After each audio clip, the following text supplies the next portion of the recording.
మత సామరస్యంగా ఈరోజు మసీద్ కమిటీ నుంచి మన అనుభయ్ గారు, క్రిస్టియన్ నుంచి కృపా గారు, వాళ్ళందరూ కూడా హిందూ ముస్లిం క్రిస్టియన్ అనుకో భావం లేకుండా మనందరం కూడా ఇక్కడికి ఇచ్చేసినాము. ఈ కార్యక్రమానికి పెద్దలు మాజీ ఎంపీపీ సుదర్శన్ రెడ్డి గారు, అలాగే మా మాజీ వైస్ చైర్మన్ లక్ష్మారెడ్డి గారు, పెద్దలు రామోజీ గారు, మన లక్ష్మణ గారు, జేఏసీ సభ్యులందరూ, యువకులు అందరూ ఇక్కడ విచ్చేసిన అందరికీ కూడా నమస్కారం తెలియజేస్తూ, ఏదైతే పాకిస్తాన్ ఉగ్రవాదులు మన పహల్గాం మన అమాయక ప్రజల్ని ఎంతో 26 మందిని పొట్టన పెట్టుకున్న సందర్భంగా మన భారతదేశం అంతా కూడా అతలకుతలమై అమాయక ప్రజలను చంపిన ఈ ఉగ్రవాదులను మట్టి పెట్టాలని మన మోడీ ప్రైమ్ మినిస్టర్ గారు చేసిన ఈ కార్యక్రమానికి మనందరం కూడా ఆయనకు చేదోడు వాదోడుగా ఉండి మద్దతు ఇవ్వాలని తెలియజేసుకుంటూ, మా టీఆర్ఎస్ పార్టీ తరఫున మా బీజేపీ పార్టీ మన మోడీ గారికి, వాళ్ళ క్యాబినెట్, మన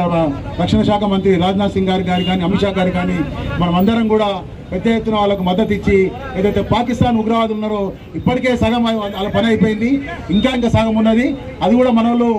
పెద్ద సమస్య కాదు, 2 రోజులు తలుసుకుంటే అవుతుంది. కానీ మనం శాంతియుతంగా కొంత ఆలోచన చేస్తున్నారు మన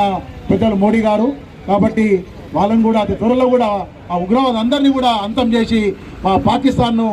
వాళ్ళని విముక్తిని పరిచి, నిజానికి కూడా అక్కడ పాకిస్తాన్ ప్రజలకు కూడా అక్కడ ఇష్టం లేదు, ఇది అక్కడ ఉన్న చాలామంది ప్రజలకు కూడా అక్కడ కూడా ఇష్టం లేదు ఉద్యమం అనేది. కానీ కొద్దిమందే అక్కడ ఉగ్రవాదులు, అక్కడ ఉన్న ఆర్మీ కానీ కొద్దిమంది కావాలని దీన్ని పెద్ద ఎత్తున